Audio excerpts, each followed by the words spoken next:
We will get rolling. So thank you guys again for coming to this roundtable / guided discussion.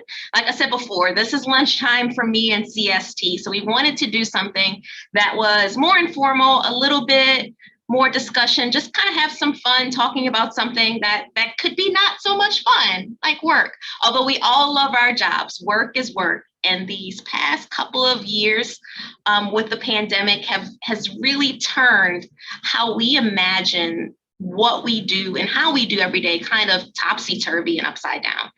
There's a lot of things that have changed, and we're kind of in this space where we're navigating what the new normal is. And some people are comfortable with that, and some people are not very comfortable with that. And that has given way to, you see kind of this supply and demand component between those who need workers and workers themselves. And we're going to talk about why that's happening, if you see that happening, and a whole bunch of other things. So let's go ahead and get started. Like I said before, if you want to grab a snack, if you want to grab a cup of coffee, this is pretty informal. There will be a couple of polls, and the point of this is to have discussion. So we'll pose some questions for you guys to kind of join in the conversation. So that's me, guys. I am Dorothy Kemp, the Director of Educational Support Services at the LSU Cox Communications Academic Center for Student Athletes. I'm also a PhD in Leadership and Human Resource Development, and my research interest and kind of a lot of my interest lies in organizational development, training and development, and looking at marginalized populations in the workforce. Right now, we're kind of going to hit on this. So I'm going to take my Director of Educational Support Services hat off for a while, just to have some frank conversations. And I just have to say that the opinions that I may share or may not share are mine and mine alone, and do not reflect the opinions of the Cox Communications Academic Center for Student Athletes. We're talking about work, and we're talking about some things that may be not difficult, but kind of when you're talking about how you feel about work among colleagues, it can be and might be a little sensitive. So just want to make sure that these are my opinions and not necessarily the opinions of my organization that I currently work for. All right, so here's how we're going to have this session flow. I'll present some information on current topics. A lot of the information I'm sharing comes from some polls and surveys that have been done in industry. So I also have to say that these are not academically vetted research studies that I'm presenting. What we're seeing in kind of the research field right now is, because these things are so recent, that a lot of the academic research is still kind of being done and being uncovered, and we'll kind of see where that lies in the next couple of months, couple of years or so, to see what the world has actually done. It takes a while for these things to be uncovered. So a lot of the facts and figures are from industry surveys. So take that as it is. I'm going to pose some questions, but let's see where the conversation takes us. If we're jumping all over the place, that's fine. I want you guys to be engaged. I want you guys to ask questions, make comments, and participate. So we may jump around a little bit, but let's have some fun and let's have a great conversation. So actually, let's start with a quick poll. When I think of the world of work, and when we think of what has kind of happened over the past couple of years, there was some point where the vast majority of us were sent home to work from home, to make that space that was our sanctuary away from work into the place where we actually worked. Some people enjoyed it, some people didn't. Some people are still in that world in hybrid form. Some people have returned to work 100% of the time. So I'm going to pose this poll question to you, and let me know, how are you working currently? Are you 100% from home? Are you a little bit hybrid? Have you returned 100% to the office? And how would you like to be working right now? 100% from home, hybrid, or 100% in the office?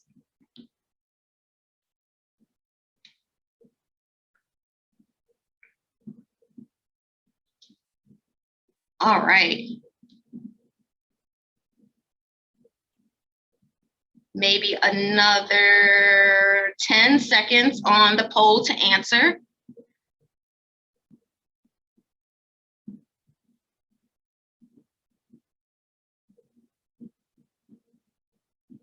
All right, I'm gonna go ahead and end the poll now. Let's see how we did.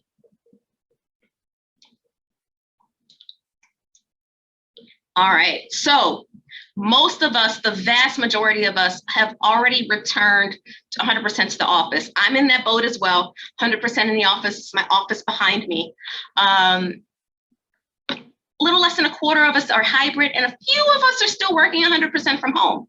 But when you see how we prefer to be working, the vast majority of us, not the vast majority, a little, two-thirds of us would rather be working hybrid, some kind of mix of it, while about a quarter of us would rather be 100% in the office, and a couple of us, about 10%, a little less than 10%, working from home.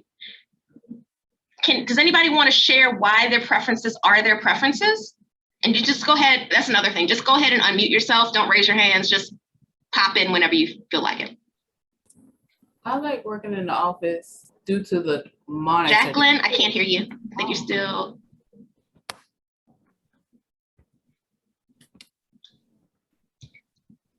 Can you hear me?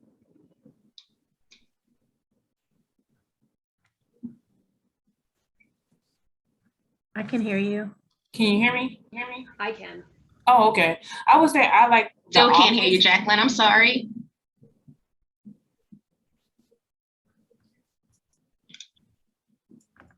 Can you hear me? Oh, wait. Okay, that's my fault. 1 second. Thank you guys for putting that in the chat. Oh. Jacqueline, can you try again? Yes, I was saying in the office, it gives me the monitors, like the computer CPU monitors. It's a larger screen versus when I go home, I use the laptop and the monitor is a little small. It's completely smaller. No, I completely understand that. Yeah. I do like the balance of being at home and in the office. Okay, so you were one of those hybrid people, like you want to be both, correct? All right, yes. Awesome. Anybody else want to chime in on why they chose what they chose? I chose hybrid just because there's definitely benefit to being in person with people. I'm actually coming from a background of teaching. I started as a learning specialist in January. So we were sent home with the kids and learning online and all of that. And I missed the connection with my peers, like the teachers that I worked with. And so now that I'm in this role, I love the fact that the other learning specialists, I can walk across the hall and talk to them in their offices.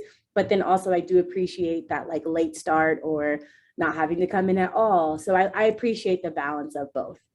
So some flexibility. Yep. Yeah, absolutely. I serve in a learning specialist role as well. And I can tell you it is difficult working with students. For those of you who aren't don't use the same lingo as we do as student athlete support services, a learning specialist is a person that works with a caseload of student athletes, sometimes one-on-one, sometimes in small groups, to help them build the tools that they need to be academically successful. So they're getting more concentrated assistance from a learning specialist than they would a tutor or a content tutor. So yeah, definitely 100%. Thank you. Thank you guys for sharing so much. So let's see what's happening in the world. So much like our poll, a lot of people like the flexibility of being hybrid. And we kind of see there's some people who want to be 100% in the office, some people who want to be 100% at home, but that kind of curve where people like the flexibility of being able to be at home sometimes and in the office other times is really what we're seeing. So this is a poll that was done by one of the Microsoft polls. So Microsoft polled their global employees and reached out to some of their clients as well. And what they saw was between employers and employees, overwhelming majority thought that when people were working from home, they were still being successful. So employers thought it was 83% thought it was successful. 71% of employees thought it was successful. I'm sorry, this is the PricewaterhouseCoopers survey. I apologize for that, not the Microsoft. So also they thought employers and employees also thought that as the pandemic went on, that productivity was increased. So from July of 2000 to December of 2000, what we saw was that as people got more comfortable working from home, both employers and employees perceived that productivity was increasing. From the same survey, we find that over half of employees want to work 3 days a week or more. So there is a demand for having some flexibility at being at home and also working in the office.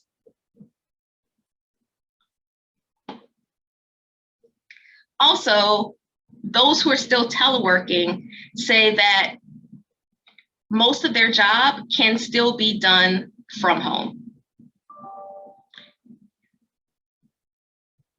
And also those who can work from home, the majority of those are doing so. And if you see the poll of why it was because it was mandated from October 2000, 64% they did it because it was mandated. Now, January 2022, those who can work from home are doing so because they want to, not because they're being told to.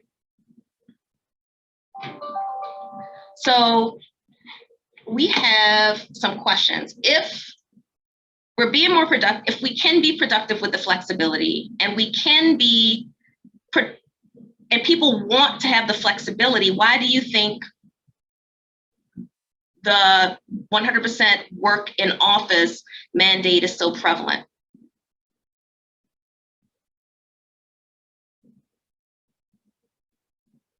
Anybody want to chime in?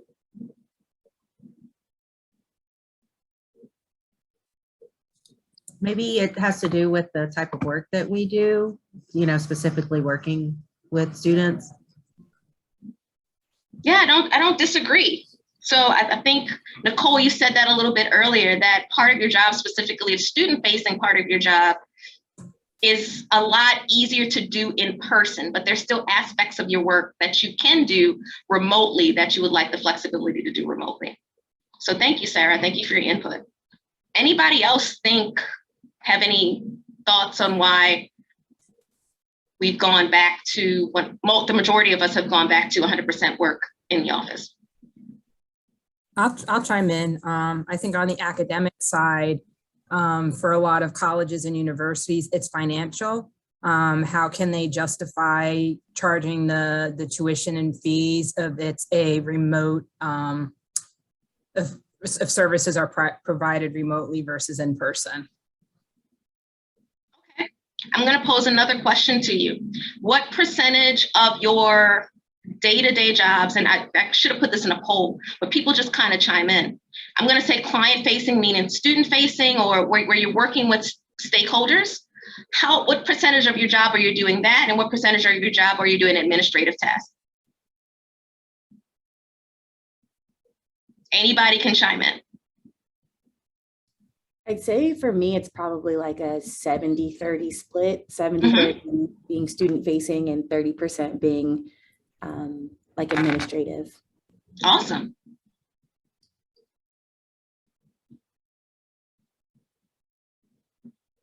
Anybody else?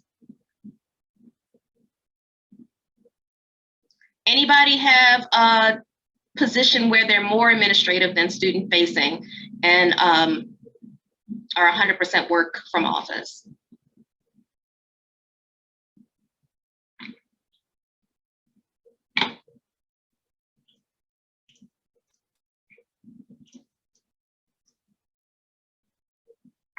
All right.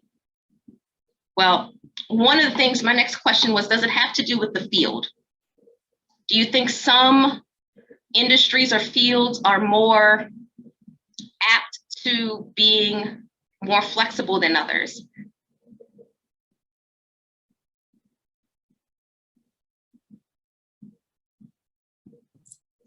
It seems like a lot of the IT field jobs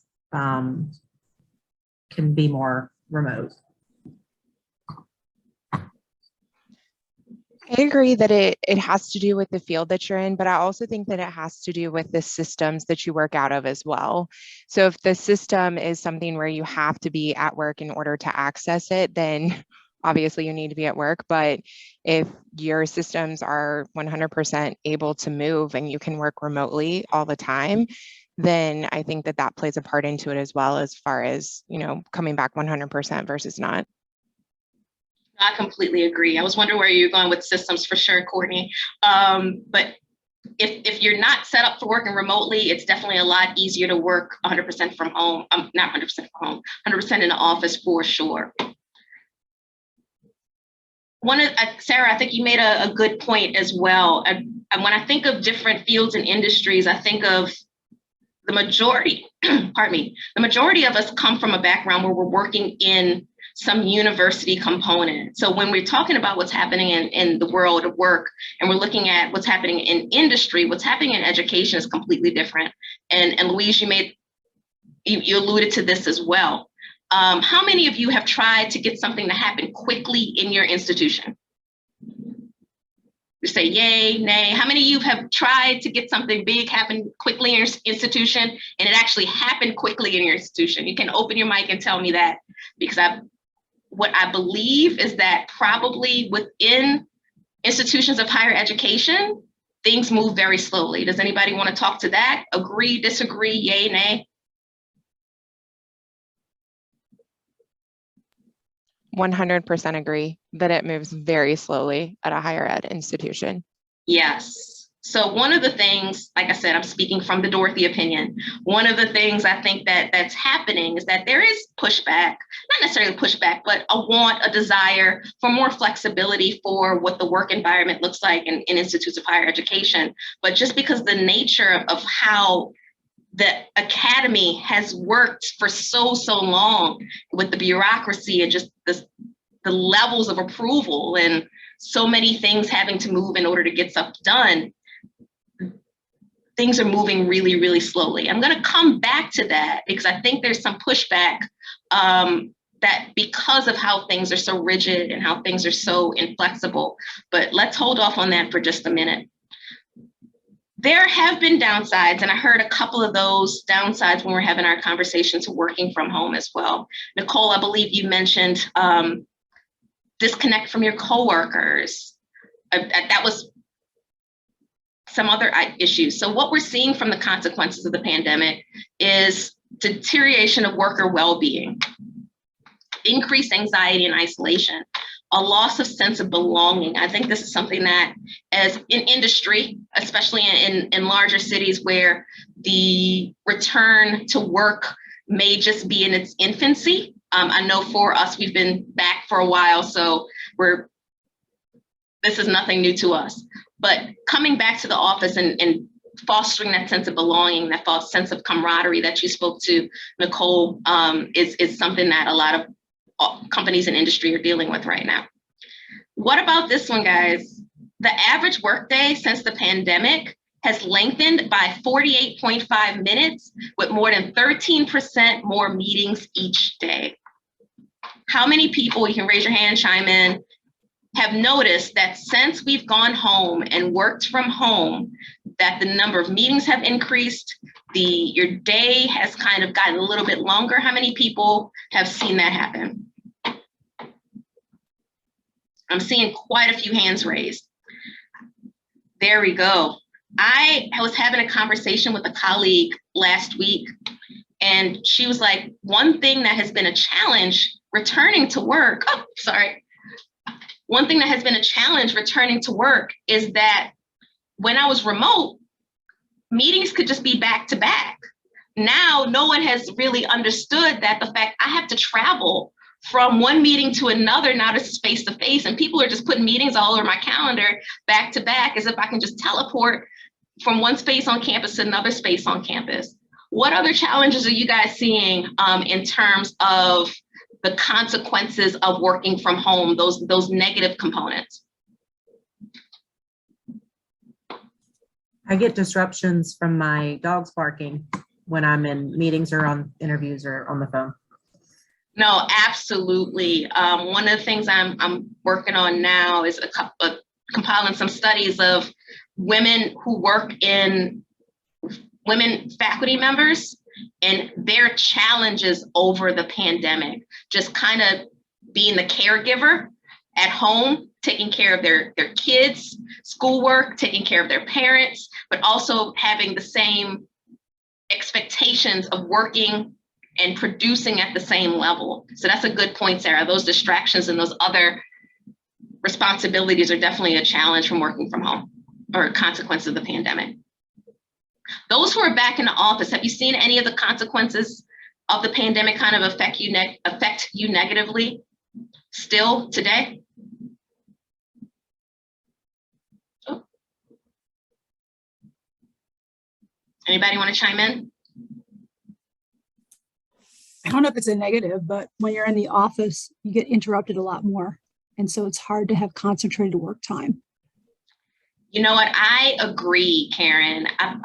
One of the things I did, I still do and I noted that this, you might not be willing to say frank things. I have a lot of my colleagues in the room, but I'm going to say this. There have been times I've taken leave and a personal day just to sit at home and get work done because of the lack of interruptions that happen when I'm at home. So that's one of the things for sure. I see that as a positive to working from home, just the lack of distractions. But I just have my dogs at home and that's it. I don't have many other distractions. Anybody else want to chime in? I would say one of the, I guess you could say like negatives from working from home is that when you're in the office, you like hit the time that you should log out and you're like, okay, I'm going to log out. I have a trip home. I have to like get home. I have to get to family or, whoever it happens to be.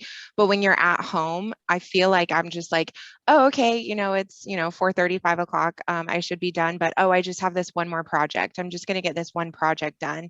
And then before you know it, it's like 7 o'clock at night and you're like, oh man, I've been doing this for a long time. So I think that that's a negative from the work from home because there's no like stop and hey, it's over. So finding that like work-life balance was hard when we were fully from home as well.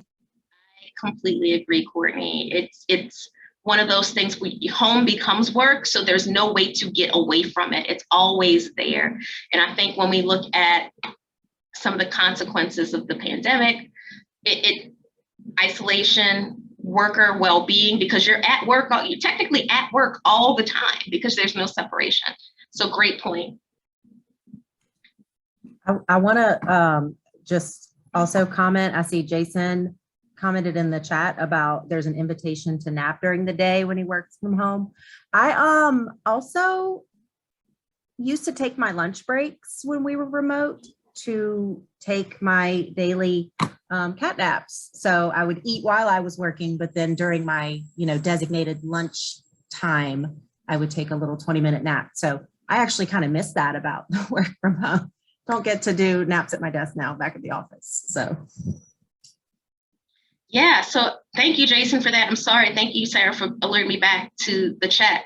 Yes, cat naps during the day. And Nicole, to your point, the flexibility to work when it's best for you. So it's flipping the thought of productivity and the thought of being active and doing your job to not having to be in this box of 8 to 5. More along the lines of be in the boxes. I'm going to do the task assigned to me at the time where it works best for me. Of course, there might be some meetings and some times that I have to be available, but I'm available to work when I'm more productive for sure. So it kind of breaks you out of this chain of work is between 8 to 5 or whatever time work is. Because I know for me, I have days that are busier and days that are not as busy. They're still busy, but not as busy, where I could have some more flexibility. But being in the office, you're still here. So good comments. Thank you so much, guys. I'm going to skip this next poll for the sake of time, and I'm going to move on to the next topic, unless there's something else you guys want to discuss. Anything that sparked conversation, anything you want to kind of throw out there?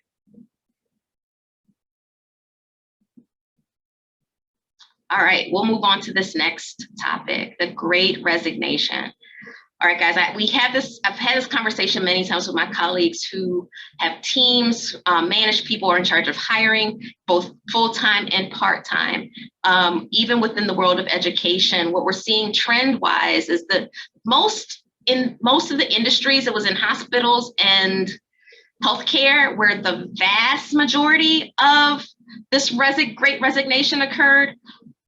Overwhelmingly, when we see education has kind of been steady.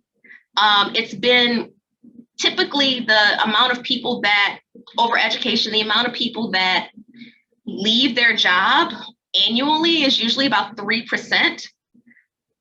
I know from having conversations with colleagues in directors' roles and tutorial coordinators' roles, how many of you would say that that 3% is active? How many of you would say that you've had issues with turnover, or issues with staffing open positions?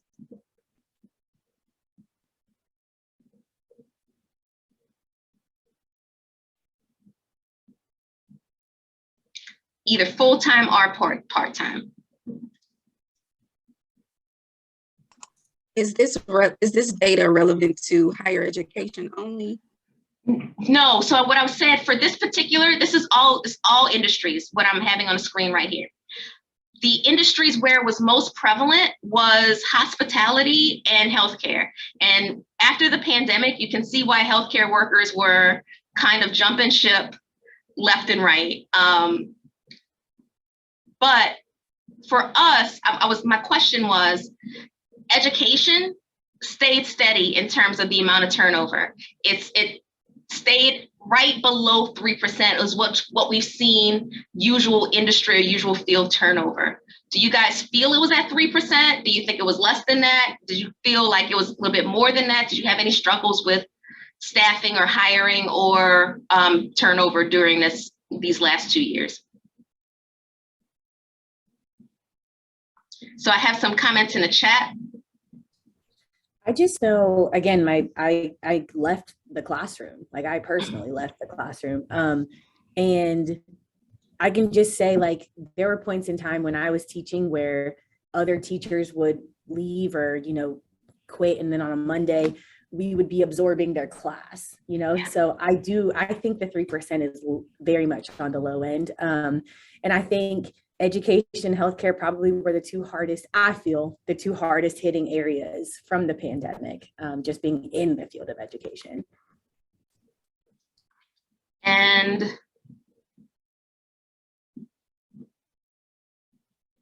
Nicole also said, not Nicole Willis, another Nicole said, absolutely higher as people left. They didn't feel appreciated, valued, and realized there were better options out there because of the pandemic. So yes, when I saw that education was at 3%, I was like, there is absolutely no way. In the last fiscal year, we saw a mass exodus of Black women in particular. Tiffany, what subfield are you in? If you don't mind sharing.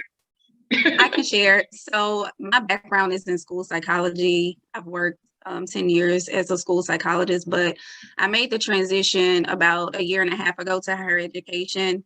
And so it's just the one institution in particular, we just saw a mass exodus of Black women in leadership positions, just a mass exodus of them leaving. A few Black men as well, but a lot of Black women in the institution. So why do you think for that particular institution it was Black women and some Black men, people leaving? I think it's because they were trying to move up the ladder and they hit at just where they could go, and they saw other opportunities at other institutions, and so they decided to leave. And so since then, it's been, they're trying to fill their positions. And so if you look at the people in leadership positions at this particular institution, they do not look like me or you. Okay. So they decided to leave. That That's a good point. So they had higher aspirations for leadership. They didn't see that there was a pathway to get to that higher aspiration. So they decided to take advantage of other opportunities elsewhere. Correct. And some of them were recruited from these institutions to go there, and they decided to pursue those opportunities. Great point. Great insight. Thank you so much, Tiffany. You're welcome. I think that's going to be important as we look at whether or not it's actually been the Great Resignation or something else. Anybody else has any input about what's happening at their institution in particular with the Great Resignation? Or we tend to talk about full-time employees, but in higher ed, we rely so much on student employees. We rely a lot on part-time employees, graduate assistants as well. Have you seen some difficulty hiring, retaining part-time employees, specifically students or graduate assistants?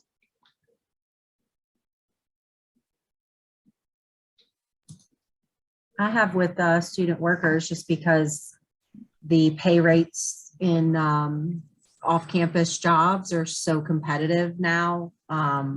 We can't always keep up with what they can make, even at McDonald's or something. So, and we're just very limited in our budget and what we can pay student workers. So it's been a hard time retaining student workers for sure for our department. No, I agree. And I think that has something to do with the fact that what we were talking about with Courtney a few minutes ago, just the rigidity, the inflexibility to move with the market. The market has moved. The employers are demanding more money for their time. And just being in a university setting, I know because I work with Sarah, trying to get pay raises moved or trying to get some movement there. It's a very, very slow, rigid process. So thank you so much for your input. So here's some of the top reasons from Pew research why people left their jobs. Pay was definitely one of them, but like Nicole mentioned, opportunities for advancement. That's huge. If there's no way to move up, I'm going to find another way. I'm going to find something else that suits my needs. Felt disrespected at work. Definitely childcare issues, not enough flexibility to choose. Benefits weren't good. And then some other reasons as well.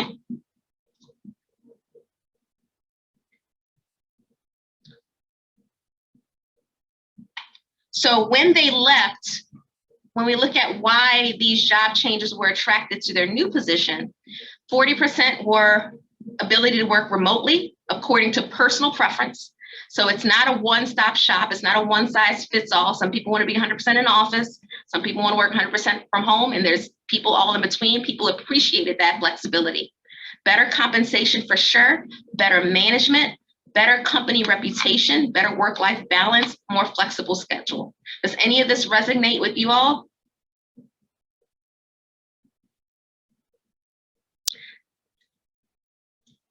Of course. Now, I'm not going to ask the question, but there's a large percentage of people out there, and did I skip over that?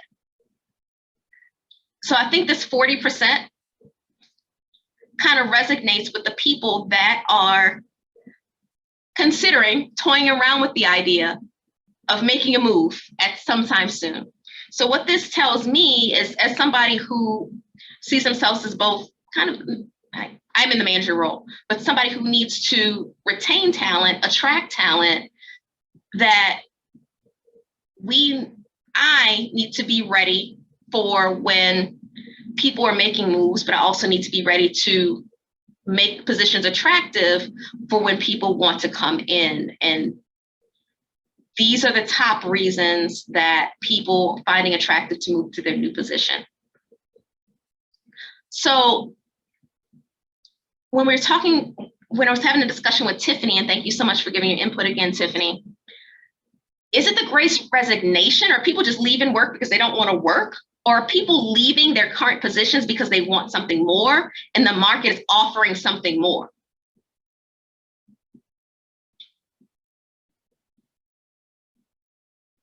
Have they been shown something? Has the world changed to a point where things that were in unattainable are now attainable. That's a good point. Dorothy, I think it's a mix of both. I think there are some that absolutely their eyes have been open. They can see, like, oh, I can find opportunities where I can work remote, have a better work-life balance, not have to spend money on gas to get to work. Maybe they decided to go into healthcare or teaching as a result of that. But so it aspires them to do things maybe that they've always been wanting to do. But I think some of it is just maybe burnout or, just for whatever reason, people are just kind of, leaving behind what they no longer have an interest in. So maybe a mix, but this definitely is a good, I have heard a lot of stories about this. So the great aspiration, I do like that. It makes sense too. So Renia put something in a chat as well. Vast majority of us work in education, right? So we're here, we love working with students, we love our work, we're here because we have a passion for it. But Renia said, and please correct me if I'm mispronouncing your name, athletic trainers are leaving the industry very fast to go into corporate settings. How many of us are seeing our colleagues and others leave education overall to go work in industry, to go work for companies, for profit, or even nonprofit, but leaving education? Absolutely. And I forgot, Nicole mentioned this earlier, just how you felt that educators, when I mentioned the 3%, educators felt battered and were leaving the field, you found a spot that was still in the field of education, but very different from what you were doing in a classroom. Educators are definitely leaving to go to the corporate world because they're finding that their skills are transferable to the corporate workplace as well. Renee, I'm sorry for mispronouncing your name, Renee. Thank you so much. Dorothy, I think with that transferable skill, because that's exactly what it was. I was like, I can do exactly what I'm doing and be really good at it in a different setting. And with that great aspiration, I think it's just a recognition of your worth. You recognize, like, I bring good things to the table and let me go get what I'm worth. That was my mindset. And I think that aspiration piece really speaks to that. No, I think that's true. And I think the pandemic had a lot to do with that. When you're looking at the amount of work you're doing and some environments that some people were working in, and realizing there has to be something different. And you had time on your hands to look to see that there were other options out there. So absolutely. So I think that you're absolutely right, Nicole. And can I chime in with something, Dorothy? Absolutely. I think too, some of the reasons that you had people leaving education going into corporate is the lack of the rigidity in some of the corporate structures where they were willing to listen to their employees and be more flexible, whereas not so much on the education side of things. No, absolutely. I think you're absolutely right, Louise. It is not being in a position where I have a team of people, I'm in charge of hiring full-time staff, and being in education and not being able to move very much on different things, because everything that you have to do is coming from the top down. You can't really fluctuate there. It's hard because you're competing with so many other people that can say, oh yeah, you want to work from home? Fine. Oh yeah, you want to pay this? Fine. And it's so hard competing for good talent in that situation. So Nicole Law noted people found out that their talent and skills could be valuable in other areas than just education. They took chances and they're no longer stressed, overwhelmed, and couldn't believe the difference of being away from education. It's a 180 eye-opening for a lot of people during the pandemic. Absolutely. All right, I'm gonna move on just for the sake of time. But one of the things we want to understand as leaders, and one thing I want to get from this presentation is that as employees, we are in a position right now where employees are in demand. So there is some flexibility if we keep pushing, if we keep making noise, I'm sorry, I'm a critical researcher. If we keep making noise about things that we want and deserve as employees, whether or not that be by leaving or doing other things or showing our value, there will be change in some way. But what we're finding is that it's not just about money. Money is a very temporary, I'm not saying, I would definitely appreciate more money, and you put that on the record for sure. But money is a very temporary motivator for improved performance. Several research studies to show that your performance improves temporarily, and then it kind of just stays the same. So, but what people really want is they want meaning, they want to grow, and they want to be personally fulfilled as much as compensation. So as leaders, if we can create an environment where that happens, that could offset some of the issues with the rigidity and inflexibility of working in higher education. But if not, people are going to find a spot where they're fulfilled, they can grow, and all those things we discussed before. So I'm going to quickly go back to this slide. As we saw, 50% of people are feeling burnt out. I'll open this next poll. How many of you feel, I'll close it out, try it again.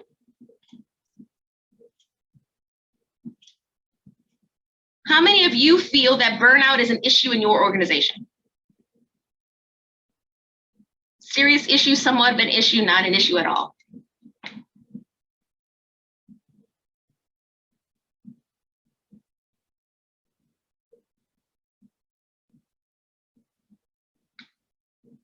All right, I'll end the poll. No one thinks it's not an issue. So at least for everybody that answered, it's an issue. So we had 62% serious issue, 38% somewhat of an issue. I think it's an issue of a profession as a whole, definitely. I hear burnout all the time. So when you have burnout, people are 63% more likely to take a sick day. Been there. Just I need to take a break. I'm not going to work. I need some time away. Visit the emergency room. That's huge. Half is likely to discuss how to approach performance goals with their manager. 13% less confident, and 2.6 times likely to leave. Yes, I do agree with that. It's more of an issue with the profession as a whole. So when we think about burnout, usually when I hear burnout conversations, it's coming from employees and teams themselves trying to push that conversation up. So what can we, the conversation I hear, once again, this is the Dorothy, not my job, is what can I do to decrease my burnout? Maybe I should take a walk. Maybe I should take my lunch breaks. Maybe I should do some practice self-care. Self-care has become a buzzword these past couple of years for sure, much needed, but practice self-care. When there's so many other things that drive burnout. So this is the bathtub model. And think about taking a bath, right? When you're in the bathtub, you want the bathtub to be full. It's a pretty awful bath when there's not a lot of water in the bathtub. So what we're seeing is that you get the personal agency, and the personal agency is when you feel like you have the skills to do your job. So that's, can you do what you've been assigned to do? If you put me in a job where I'm a nuclear physicist, doesn't matter what the rest of these things are, I'm going to be burnt out because I can't do the job. But if you put me in a job as a learning specialist, I have the personal agency to do that. The other things is, am I seeing results? Am I being supported? There's a self-care component, but that's not it. Those are the things that fill the tub, that make sure the tub is staying at level. What drains the tub is demands. What are the demands of your job? Are your results, support, and self-care not enough to offset the demands of the position you're in? Are we seeing, and this is from SHRM, by the way, are we seeing that the demands exceed the results and the support that we're receiving, and no amount of self-care that we do can offset that?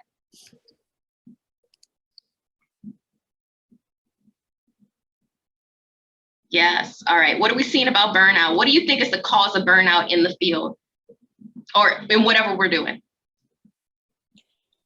Dorothy, I think the issue, and I'm the one that wrote, I think it's an issue on the profession as a whole. is that we got so great at our job working remote that now that we are back to a face-to-face setting, a day off or a sick day, at least for us, doesn't seem to be a day off or a sick day anymore, because we're expected to be on call 24/7 because we showed proficiency in working remote and being able to still do our jobs without being in the office. Our athletes were successful.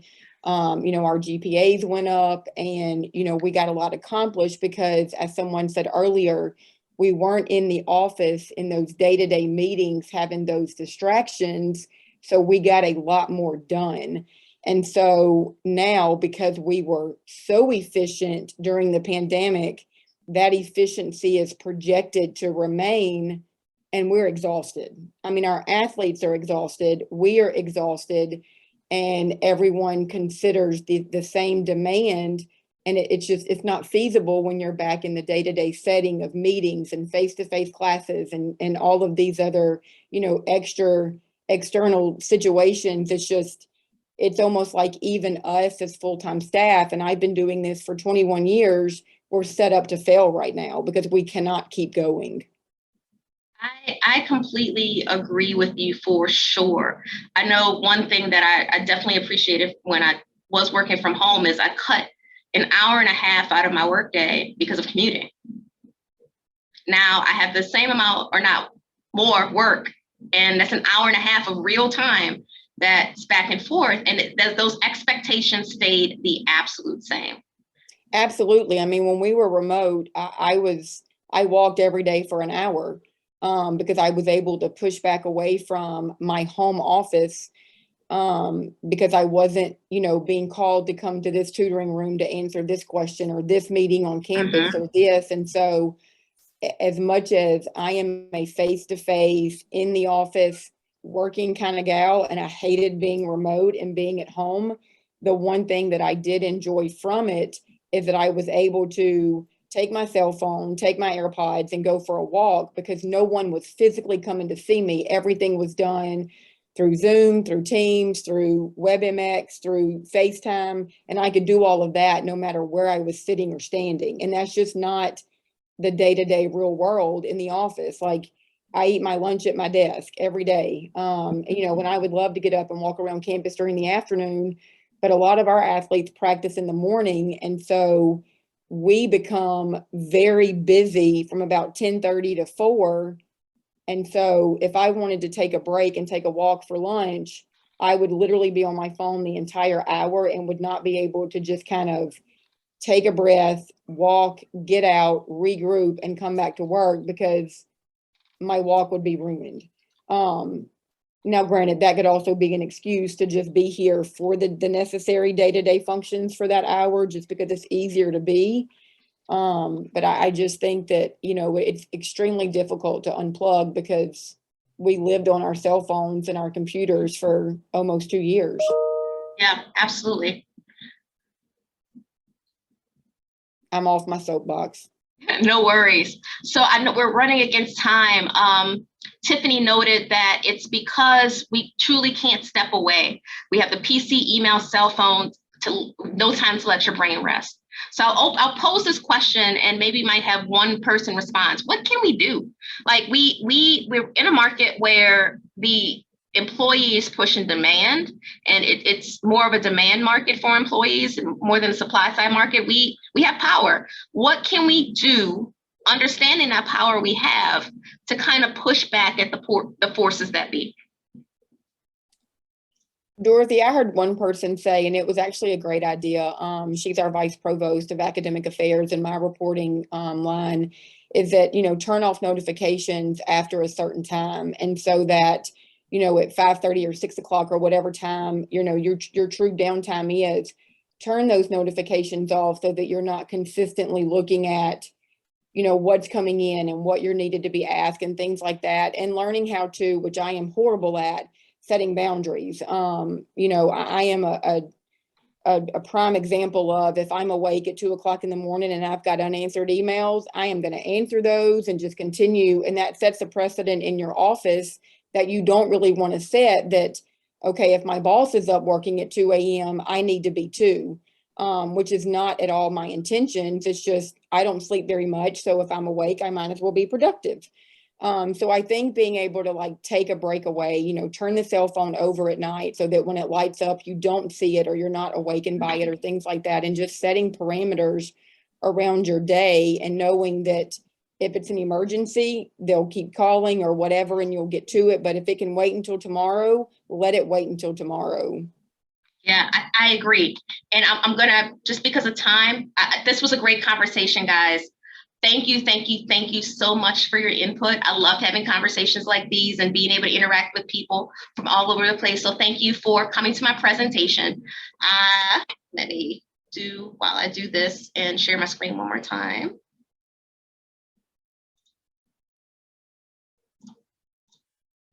Go ahead and fill out the session evaluation. Go ahead and follow me on LinkedIn too. I did not do that very well with taking the transparency away from LinkedIn, but that's okay. One thing I do want to kind of close with is, as employees and as people who are driving the workforce, please recognize the power to say no. You are in demand right now, and you have more power than you think you have. So think about utilizing your voice, think about pushing back just a little bit, causing some ruckus, and really think about what your boundaries are, and thinking about how to really rely on those boundaries. So, all right, guys, thank you so much for your time. Hope to see you at other sessions during the conference, and have a great day.